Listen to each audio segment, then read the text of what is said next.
जीवन गवाइदिने हो भने त आज रातैभरि पनि सकिँदैन, त्यति गवाई छ।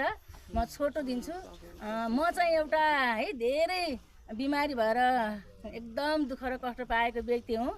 म चाहिँ 15 वर्षसम्म मैले दुःख पाएँ। धेरै धामी झाँक्रीहरू लगाइयो अनि धेरै डाक्टरहरू नाम चलेका डाक्टर सबै जचाउँदा नि कुनै डाक्टरले पनि मेरो रोग पत्ता लगाउन सक्नु भएन। अनि कुनै धामीले पनि मेरो रोगलाई निको पार्न सक्नु भएन। 65 दिनसम्म धामी घरमा पालेको थियो अनि उहाँले निको हुन्न पनि भन्नु भएन अनि निको पनि पार्न सक्नु भएन। अनि मैले सुसमाचार मैले विश्वास गर्नुभन्दा 5 वर्ष अगाडि सुसमाचार मैले पाएको थिएँ। अनि यसो धर्म लिनु हुँदैन भनेको कारणले त्यही सुनेको थिएँ। लिनु हुँदैन रे भनेको थियो, आखिरमा रे नै रहेछ है। अनि त्यही कुरा चाहिँ मैले सुनेको हुनाले मैले सुसमाचार पाउँदा, मैले सन्देशहरू पाउँदा मैले विश्वास गरिनँ।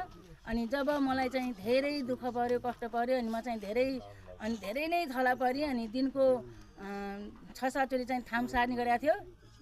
अनि धामी भन्नुहुन्छ भने मेरो कपालको रौँबरू थोरै होला नि, त्यति धेरै भए। नाम चलेका एउटा अक्षता फुक्ने धामी छरे झाँक्री छरे भनेपछि मलाई बोकेर लैजानुहुन्थ्यो। अनि घरमै पनि पालेको थियो 65 दिनसम्म। अनि कसैले पनि निको पार्न सक्नु भएन, डाक्टरले पनि निको पार्न सक्नु भएन।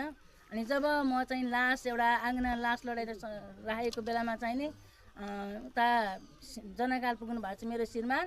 अनि बच्चैदेखिको साथी एकजनालाई भेट भएछ। अनि के छ त दाइ घरको हालखबर भन्दाखेरि आजसम्म त ठिकै थियो, मेरो श्रीमती बिमारी थिए, आज त आँगन लास लडाइरहेको छ, म त यहाँ पो आइछु, मलाई थाहा पनि छैन भनेर उहाँ चाहिँ झस्याङ हुनुभएछ। अनि उहाँले चाहिँ दाइ त्यसो भएदेखि भाउजूको ढुकढुकी सास छ भने हामी चाहिँ चढेर जान्छौँ, भाउजूको निम्ति हामी प्रार्थना गर्छौँ अनि भाउजूले निको पार्नुहुन्छ। रोग मात्रै निको होइन, हामी चाहिँ मानिस चाहिँ एउटा आमाको गर्भैदेखि पापी छौँ। अनि हाम्रो पापलाई चाहिँ कुनै धर्म कार्यले पनि निको पार्न सक्दैन।